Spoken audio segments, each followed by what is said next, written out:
Agreeing to do this with us. I have to ask you this again. When was Bollywood Veggies started and why? It was started in the year 2000 by Mrs. Ivy Singh Lim. Mrs. Ivy Singh Lim, as many people know, used to be the president of Netball Singapore. She spent her life, doing things for other people, helping helping communities as well. So she was about to retire in Perth. However, her best friend's husband passed away, and so she decided to come back. Okay. And while she was on her way back, she opened the newspapers and realized that there was land in Singapore, there was farmland in Singapore. Hence, she thought, why not? Why would I retire in a perfect sort of developed country? Let me come back here instead. I'll do that. I will start a semi-retirement farm here, and run this farm. I see. Okay, so what is your opinion of the farming industry in Singapore today? I think that the farmers have done a lot to stay relevant. They've innovated their business models, they have upgraded their capabilities and improved productivity. But a lot more could be done at the industry level in terms of government support for the industry to remain viable and sustainable, especially in such an environment like Singapore. For example, there needs to be much more long-term planning for farming industry.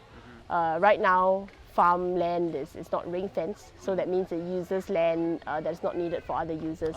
Okay. Yeah, that is not conducive for to build an industry, because you don't give the farmers clarity and certainty on whether they're coming or going. And that makes it very difficult for them to get investment. It makes it very difficult for them to invest themselves. Whether it's money or whether it's time, whether it's their children's future. And majority of the farms in Singapore are family farms. So like small business owners. Kind of. Exactly. So planning needs to be done at the policy level, and industry support. We don't have a public bus here. Okay. So how do people get to work? How do visitors even come? Okay. So I think industry level support needs to be rendered. We see that the Ministry of National Development, which is the ministry we're under, is now looking more seriously at Singapore's food security, food robustness. They're looking more seriously as how to take farming forward. It's a positive step, but as it is, the farmers feel that the roadmap can be more holistic. It can be developed so that you preserve heritage farms and existing farms along with the new high-tech ones. Okay, so how accepting have Singaporeans been of organic fruits and vegetables? Extremely. I think we are very fortunate that the farming movement or the local food movement, the local movement has really taken flight in Singapore. And not only do you see that in the types of foods that Singaporeans are demanding in the supermarkets and the retail stores, you also see it in the numbers of people that visit farms. So I think this is an indication that Singaporeans are looking more and more at the sources of their food, the safety of their food, the quality of their food. 3 years ago, the Kranji Countryside Association, of which Bollywood Veggies is a member, started the Kranji Countryside Farmers Market. And we thought that it would be a small community event. The very first event that we did, 4,000 people came to the event without any even marketing. Exactly. Now, we're into our 10th edition, we get about 12,000 each time. So that's just over 2 days. So the demand is there, the interest is there, the movement has started, and now it's how the farmers can then respond to this demand. That's true. So this happens once a year, you say? Once every 3 months, the farmers market. Once every 3 months, which really isn't frequent enough. We get a lot of we get a lot of requests to make it more frequent, but but it's run by a non-profit, so the bandwidth is limited. Also, the farmers themselves put in a lot of time, and most of the time they're already very busy running their own farms for production. They're running sort of their own businesses. So we're sort of caught in the unhappy middle now, where it's not frequent enough, but yet we don't have the resources to make it more frequent. Okay, so I saw that you have quite a range of vegetables here, and I want to know how you've managed to work around the restrictions that our local weather has imposed on you guys, because it's always very hot or it just constantly rains, as we have seen over the past few months. So how have you managed to maintain your crop and vegetation you have beyond the weather problem? Well, I think that, contrary to the weather problems, I would say that Singapore's very blessed. In the tropics, you can grow actually a lot of things, Okay. many things, Okay.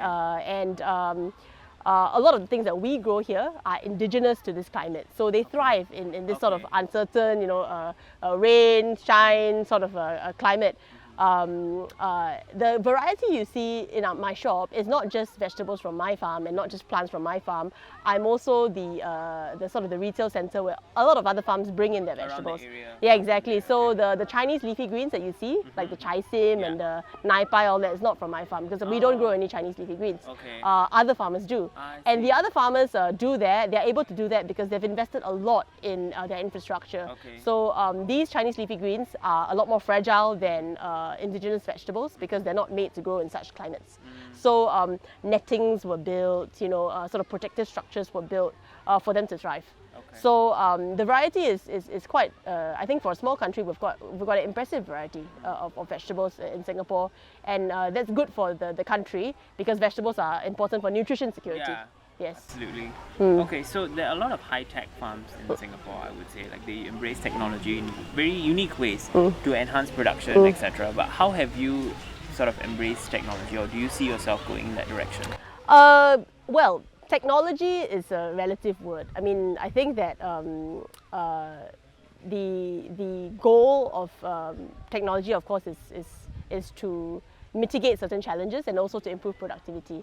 So for several farms, they have managed to improve productivity using technology and also using better techniques, not just things like vertical and high-tech technology, but also better techniques in soil management. For us, we're a planet-friendly farm. That is our focus. We want to grow things as naturally as possible. It's not because we don't believe in technology, but because our focus is a bit different.